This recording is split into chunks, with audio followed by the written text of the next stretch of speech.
The Story of Winnie the Pooh, Chapter 1. Once upon a time, a very long time ago now, about last Friday, Winnie the Pooh lived in a forest all by himself under the name of Sanders. One day when he was out walking, he came to an open place in the middle of the forest, and in the middle of this place was a large oak tree, and from the top of the tree there came a loud buzzing noise. Winnie the Pooh sat down at the foot of the tree, put his head between his paws, and began to think. First of all, he said to himself, "That buzzing noise means something. You don't get a buzzing noise like that, just buzzing and buzzing, without its meaning something. If there's a buzzing noise, somebody's making a buzzing noise. And the only reason for making a buzzing noise that I know of is because you're a bee." Then he thought another long time and said, "And the only reason for being a bee that I know of is making honey." And then he got up and said, "And the only reason for making honey is so as I can eat it." So he began to climb the tree. He climbed and he climbed and he climbed and he climbed, and as he climbed, he sang a little song to himself. It went like this. "Isn't it funny how a bear likes honey? Buzz, buzz, buzz, I wonder why he does." Then he climbed a little further, and a little further, and then just a little further. By that time, he had thought of another song. "It's a very funny thought that if bears were bees, they'd build their nests at the bottom of trees. And that being so, if the bees were bears, we shouldn't have to climb up all these stairs." He was getting rather tired by this time, so that is why he sang a complaining song.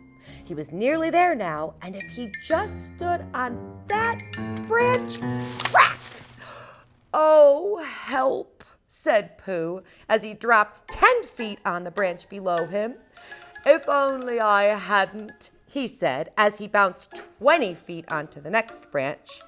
"You see, what I meant to do," he explained, as he turned head over heels and crashed onto another branch 30 feet below. "What I meant to do, of course, it was rather," he admitted, as he slithered very quickly through the next 6 branches. "It all comes, I suppose," he decided, as he said goodbye to the last branch, spun 3 times around, and flew gracefully into a gorse bush. "It all comes of liking honey so much. Oh, help." He crawled out of the gorse bush, brushed the prickles from his nose, and began to think again. And the first person he thought of was Christopher Robin. So Winnie the Pooh went round to his friend Christopher Robin, who lived behind a green door in another part of the forest. "Good morning, Christopher Robin," he said. "Good morning, Winnie the Pooh," said Christopher Robin. "I wonder if you've got such a thing as a balloon about you." "A balloon?" "Yes, I just said to myself coming along, I wonder if Christopher Robin has such a thing as a balloon about him. I just said it to myself thinking of balloons and wondering."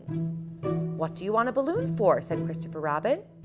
Winnie the Pooh looked round to see that nobody was listening, put his paw to his mouth, and said in a deep whisper, "Honey." "But you don't get honey with balloons." "I do," said Pooh. Well, it just happened that Christopher Robin had been to a party the day before at the house of his friend Piglet, and he had balloons at the party. He had had a big green balloon, and one of Rabbit's relations had had a big blue one and left it behind, being really too young to go to a party at all. So Christopher Robin brought the green one and the blue one home with him. "Which one would you like?" Christopher Robin asked Pooh. He put his head between his paws and thought very carefully. "It's like this," he said. "When you go after honey with a balloon, the great thing is not to let the bees know you're coming. Now, if you have a green balloon, they might think you were only part of the tree and not notice you. And if you have a blue balloon, they might think you were only part of the sky and not notice you. And the question is, which is most likely? Wouldn't they notice you underneath the balloon? Christopher Robin asked. They might, or they might not, said Winnie the Pooh. You never can tell with bees. He thought for a moment and said, I shall try to look like a small black cloud. That will deceive them. Then you had better have the blue balloon, Christopher Robin said. And so it was decided. Well, both Christopher Robin and Pooh Bear went out with the blue balloon, and Christopher Robin took his gun with him, just in case, as he always did. And Winnie the Pooh went to a very muddy place that he knew of and rolled until he was black all over.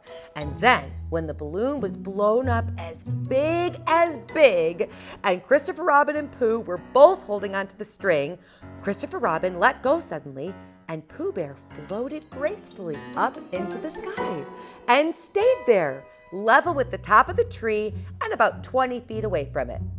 Hooray! Christopher Robin shouted. Isn't that fine? Shouted Winnie the Pooh down to Christopher Robin. What do I look like? You look like a bear holding onto a balloon.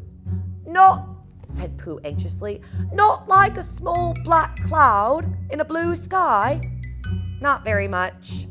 Ah, well, perhaps from up here it looks different. And as I say, you never can tell with bees. There was no wind to blow him nearer to the tree, so there he stayed. He could see the honey, he could smell the honey, but he couldn't quite reach the honey. After a little while, he called down to Christopher Robin. Christopher Robin, he said in a loud whisper. Hello? I think the bees suspect something. What sort of thing? I don't know, but something tells me that they're suspicious. Perhaps they think that you're after their honey. It may be that. You never can tell with bees. There was another little silence, and then he called down to Christopher Robin again. Christopher Robin? Yes?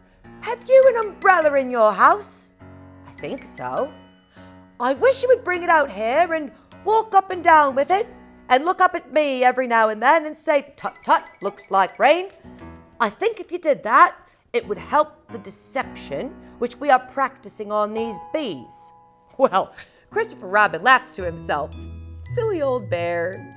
But he didn't say it out loud because he was so fond of Pooh Bear, and he went home for his umbrella.